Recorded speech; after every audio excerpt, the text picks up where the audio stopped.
Emily Gilmore não é só uma mãe difícil. Ela é uma mulher que tornou passivo-agressivo uma forma de arte. Ela é inteligente e assustadora. E nasceu numa estrutura social que só permitia uma forma de uma mulher adquirir poder: a criação de uma vida perfeita.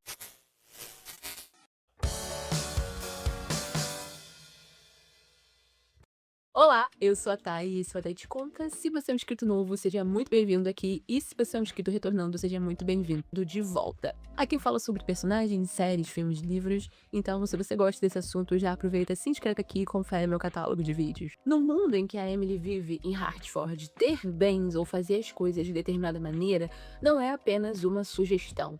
É uma regra. É a lei, é a filosofia pela qual eles baseiam a vida deles. Para Emily, a maneira como a mesa posta é feita, a maneira como os convites são enviados, a árvore genealógica de alguém, são a estrutura fundamental da estabilidade dela. Se o arranjo de flores estiver errado, se as velas não estiverem da mesma altura, a Terra simplesmente vai parar de girar. A gente precisa entender que para Emily, a vida dela é a sua carreira. No século XX, uma mulher do patamar dela não tinha um escritório, ela tinha um dry room, que é uma sala de visitas, porque a função da mulher era a função social. E o sucesso dela não era medido pelo que ela conseguia conquistar, mas sim pela sutileza do status social do Richard e o prestígio do sobrenome deles. Ela era a esposa corporativa em sua totalidade. Um papel que requeria a mente estratégica de um general e a graciosidade de uma bailarina. Quando ela se encontra com um D.A. quando ela passa semanas agonizando pelo arranjo de assento de um evento, não tá sendo frívola, ela tá fazendo a manutenção do nome Gilmore, da marca. Mas o custo de toda essa performance foi a alma dela. Ela passou 50 anos se moldando como um acessório perfeito pro Richard. E fazendo isso, ela meio que perdeu a habilidade de ser um ser humano sem script. E é por isso que a Lorelai é um gatilho tão grande pra Emily. A Lorelai é a prova viva de que todas essas regras pelas quais a Emily se sacrificou,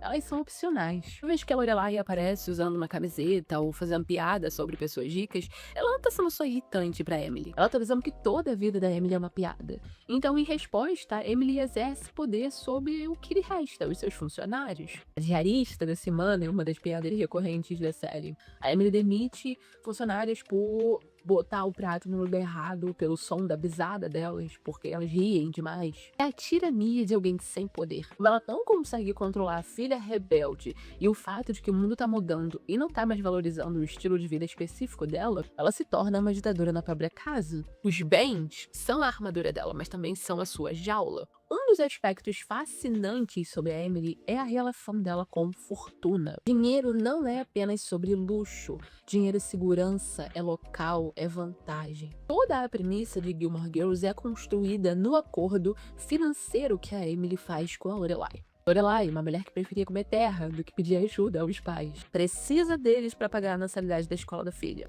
E a resposta da Emily é um golpe de manipulação emocional. Ela não dá o dinheiro. Ela nem ao menos empresta a juros. Ela compra a presença da filha e da neta nos jantares de sexta à noite. É um sequestro disfarçado de tradição familiar.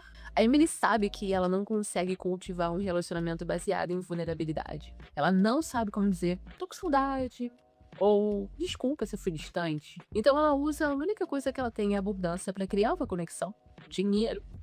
Porque dinheiro é a única língua que a Lorelai não pode ignorar.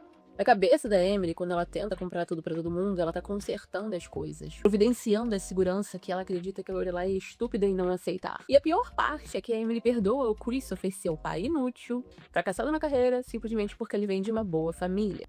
Porque ele se encaixa na estética da fortuna. Para Emily, um homem que abandona sua filha, mas tem um trust fund, é mais respeitável do que um cara que é dono do seu próprio negócio, apesar de pequeno, e ajudou a criar a neta dela. Quando a Lorelai ficou grávida e fugiu, ela não só partiu o coração da Emily, ela criou um desastre da marca que é o nome Gilmore. Na alta sociedade de Hartford, uma adolescente grávida era um escândalo. A Emily não só perdeu uma filha, ela perdeu a narrativa de vida perfeita que ela passou anos construindo. E então veio a Rory. No momento em que a Rory entra no primeiro jantar de sexta-feira à noite, a Emily vê uma segunda chance. A Rory é a sua filha versão 2.0. Quieta, estudiosa, muito educada, brilhante no exato padrão que se encaixa com o legado da família. É na Rory que a Emily coloca todas as expectativas que a Lorelai quebrou.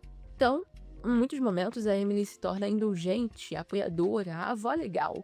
especificamente para enfatizar o quão difícil a Lorelai era quando criança. Ela se torna a pessoa que incentiva as ambições acadêmicas da Robbie, que a convida a debutar e a leva pro GAR. Quando ela faz tudo isso, ela tá dizendo pra Lorelai, viu? O problema era você. Eu sou uma boa mãe pra filha que me ouve. É uma triangulação psicológica muito triste de assistir. A Emily encanta a Robbie no seu mundo de privilégios e ela fica muito satisfeita toda vez que ela vê a Robbie escolher Hartford ao invés de Stars Hollow. Mesmo quando na maioria das vezes não é uma escolha consciente entre o mundo da avó e o mundo da mãe. Quando a Robbie se muda pra casa da piscina, é a vitória final da Emily.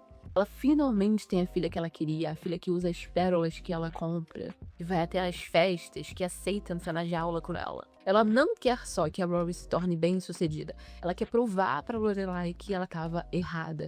Pra ela é uma competição, sempre. Mas nem sempre usar o dinheiro como arma funciona. E Emily Gilmore não grita. Gritar para as classes inferiores. Não. A segunda melhor arma da Emily é o silêncio. O silêncio dela é devastador, glacial, baixa a temperatura de qualquer ambiente em menos 30 graus automaticamente. Instantaneamente, no momento em que ela decide que você não merece mais as palavras dela. Quando a Lorelai, ou o Richard, ou a Robbie, ou qualquer outra pessoa decepcionam a Emily, ela não só fica com raiva, ela os elimina do seu ambiente. Ela olha através de você, é uma forma de exílio emocional. Se recusando a interagir, ela força a outra pessoa num estado frenético de se desculpar. E aí ela faz você o louco enquanto ela permanece composta. E quando ela finalmente responde, é com uma precisão cirúrgica. A Emily é uma mestre em fazer um elogio que parece uma ofensa. Ela consegue insultar a sua carreira, as suas roupas, as suas escolhas de vida. Tudo numa mesma frase, sem parecer que ela não falou nada demais. Ela sabe que a Lorelai é sensível na independência dela, então ela ataca a sua estabilidade. Ela sabe que o Richard é sensível sobre o seu legado, então ela ataca ele na sua relevância. Mas a Emily não tá sendo cruel apenas por ser cruel. A cabeça dela, ela é a guardiã, protetora do que é certo. E o triste é que toda essa jornada dela pelo mundo perfeito, pela vida perfeita, não deixou espaço para ela ter um relacionamento de verdade com a própria filha, com a única filha. A morte do Richard no Revival é o evento mais significativo da vida da Emily, mais até do que o nascimento da Lorelai. Porque toda a identidade da Emily consistia em ser a senhora Gilmore. A morte dele não apenas a deixou viúva, a tornou um fantasma dela mesma. E o que se seguiu ali foi um dos arcos mais bonitos e inesperados da série. A gente vê a Emily andando pela casa de blusa comum e calça jeans, fazendo o método Marie Kondo com os pertences dela. Ela finalmente se faz a pergunta que ela nunca se permitiu fazer. Isso me faz feliz?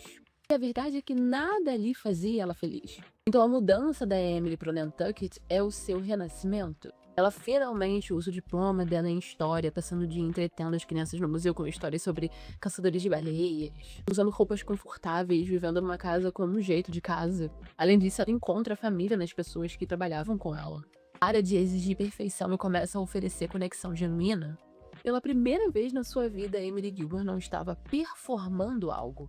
A Emily é uma personagem que exige o nosso respeito. Ela era uma mulher com um alto nível de inteligência, que foi permitida apenas uma maneira pequena de viver. Então, a sua maneira passiva-agressiva era nada mais do que a resposta de uma mulher que nunca teve a permissão de ser direta. E no fim, a maior ironia de Gilmore Girls sempre será: Emily e Lorelai Gilmore são virtualmente a mesma pessoa. E é justamente sobre o relacionamento dessas duas que a gente vai falar no próximo vídeo. Então comenta aqui embaixo o que você achou desse vídeo, como é que você se sente sobre a Emily Gilmore, sua perspectiva sobre ela mudou aos anos reassistindo a série ou mudou assistindo esse vídeo, conta pra mim. E qual outra perspectiva sobre outro personagem você gostaria que eu trouxesse aqui também. Se você gostou desse vídeo, não se esquece de deixar um like, me ajuda muito, compartilha ele com seus amigos, fãs ou haters de Emily Gilmore Girls em geral, hypar esse vídeo também me ajuda demais. E aproveitem e se inscreve pra não perder quando saem os próximos vídeos. Um beijo e até a próxima.